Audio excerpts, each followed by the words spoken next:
कार्तिक मास शुक्ल पक्ष की प्रबोधनी एकादशी महात्मा के नाम से जाना जाता है। युधिष्ठिर जी ने पूछा, हे श्री कृष्ण, मैंने आपके मुख से रमा का यथार्थ महात्मा सुना है। मानो अब कार्तिक शुक्ल पक्ष में जो एकादशी होती है उसकी महिमा में आप सभी को बताता हूँ, तो ध्यान पूर्वक सुनो। भगवान श्री कृष्ण बोलते हैं, राजन, कार्तिक के शुक्ल पक्ष के जो एकादशी होती है उसका ऐसा वर्णन लोक सृष्टा ब्रह्मा जी ने नारद जी से किया, वही मैं तुम्हें बतलाता हूँ, सो ध्यान पूर्वक सुनो। नारद जी कहते हैं, पिताजी, जिसमें धर्म कर्म में प्रवृत्त कराने वाले भगवान गोविंद सदैव जागते रहते हैं, उस प्रबोधनी एकादशी का महात्म्य हम आप सभी को सुना रहे हैं, सो आप ध्यान पूर्वक सुनो।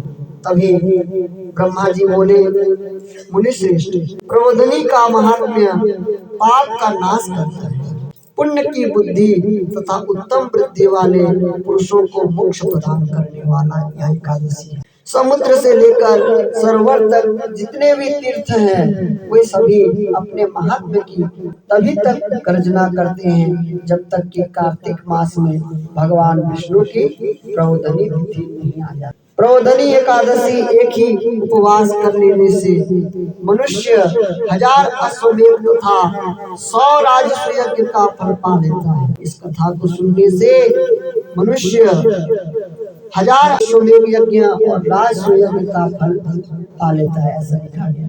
बेटा जो दुर्लभ है, जिसकी प्राप्ति असंभव है तथा जिसे त्रिलोकी में किसी ने भी नहीं देखा है, ऐसी वस्तु के लिए भी याचना करने पर प्रबोधनी एकादशी उसे देती है। भक्ति पूर्वक उपवास करने पर मनुष्यों को हरि प्रबोधनी एकादशी ऐश्वर्य, संपत्ति, उत्तम बुद्धि, राज्य तथा सुख प्रदान करती है। मेरू पर्वत के समान जो बड़े बड़े पाप हैं उन सबको यह पाप नाशनी प्रबोधनी एक ही उपवास से भस्म कर देती है, इसीलिए इसका नाम प्रबोधनी एकादशी। पहले के हजारों जन्मों में जो पाप किए गए हैं उन्हें प्रबोधनी की रात्रि का जागरण रुई की ढेरी के समान भस्म कर डालता है। जो लोग प्रबोधनी एकादशी का मन से ध्यान करते हैं तथा जो इसके व्रत का अनुष्ठान करते हैं उनके भीतर नरक के दुखों से छुटकारा पा जाते हैं, भगवान विष्णु के परम धाम को चले जाते हैं। ब्राह्मण अश्वमेध आदि यज्ञों से भी जिस फल की प्राप्ति कठिन है वह प्रबोधनी एकादशी को जागरण करने से अनायास ही मिल जाता है। संपूर्ण तीर्थों में नहाकर सुवर्ण और पृथ्वी दान करने से जो फल मिलता है वह श्री हरि के निमित्त जागरण करने मात्र से मनुष्य प्राप्त कर लेता है। जैसे मनुष्य के लिए मृत्यु अनिवार्य है, उसी प्रकार धन संपत्ति मात्र भी क्षणभंगुर है। ऐसा समझकर एकादशी का व्रत करना चाहिए हम सभी को। तीनों लोकों में जो कोई भी तीर्थ संभव है वे सब प्रबोधनी एकादशी का व्रत करने वाले मनुष्य के घर में मौजूद रहते हैं।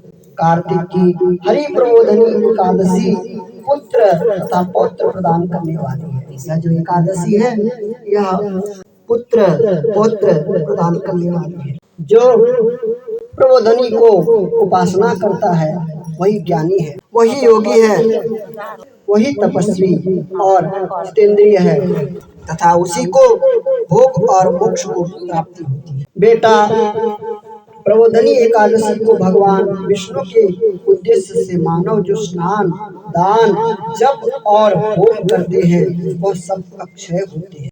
जो मनुष्य उस तिथि को उपवास करके भगवान माधव की भक्ति पूर्वक पूजा करते हैं वे 100 जन्मों के पापों से छुटकारा पा जाते हैं। इस व्रत के द्वारा देवेश्वर जनार्दन को संतुष्ट करके मनुष्य संपूर्ण दिशाओं को अपने तेज से प्रकाशित करता हुआ श्री हरि के वैकुंठ धाम को जाता है। प्रबोधनी को पूजित होने पर भगवान मनुष्य के बचपन, जवानी और बुढ़ापे में किए हुए 100 जन्मों के